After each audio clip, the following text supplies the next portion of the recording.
Donc, le 3 avril a assuré la vengeance de la France sur le vaillant peuple de Guinée, sur la vaillante révolution guinéenne. C'est pour cette raison qu'à partir de 1984, les dates historiques du 25 août, du 2 octobre, du 28 septembre, du 22 novembre ne sont pas commémorées comme elles méritent de l'être pour flatter l'orgueil du Guinéen, pour flatter le patriotisme du Guinéen, pour flatter le sens de l'honneur et de la grandeur du Guinéen.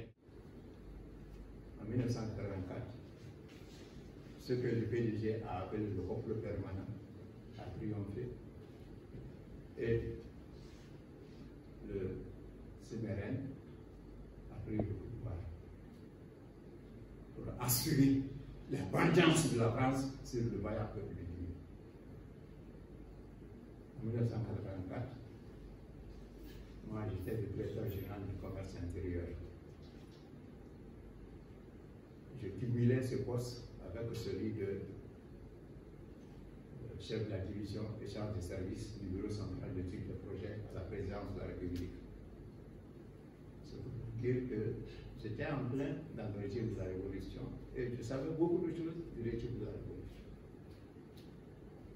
Mais dès le lendemain du coup d'État militaire du 3 avril 1984, on a vu partout des conseillers français doubler les ministres qui avaient été nommés. Dans tous les ministères, il y avait des ministres qui étaient conseillers des ministres. Que cela veut dire? Et au niveau de la banque, je ne me rappelle plus le nom, la vieillesse est là aussi. C'est un Français qui est venu faire la situation de la Banque centrale. Il s'appelle Léon Chérez, merci. Tous les Guinéens le savent. On a beau être anti-sécurité, ces choses-là, on les a observées. Peut-être vous, vous êtes jeune, vous n'étiez pas grand encore, mais vos papas, vos mamans, en vous disant la vérité, reconnaîtront ce que je viens de vous dire.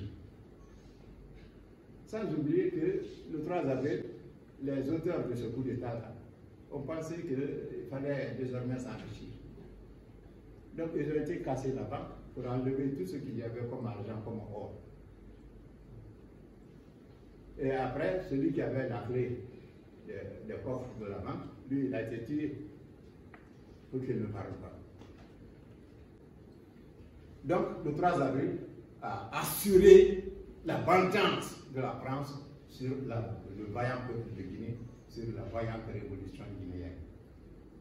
C'est pour cette raison qu'à partir de 1984, les dates historiques du 25 août, du 2 octobre, du 28 septembre, du 22 novembre ne sont pas commémorées comme elles méritent de l'être pour flatter l'orgueil du Guinéen, pour flatter le patriotisme du Guinéen, pour flatter le sens de l'honneur et de la grandeur du Guinéen.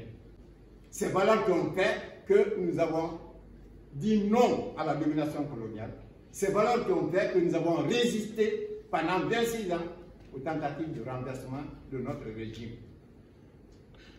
Parce que ce régime était le nôtre en réalité. Bien que les déserteurs de la Révolution, ceux qui ont fui la Révolution, prétendent que c'était un régime dictatorial. Ce sont des histoires, purement et simplement. Un régime dictatorial qui de distribuer des armes à tous les citoyens. Moi, j'ai été directeur de 2 octobre. En 1974, 1976.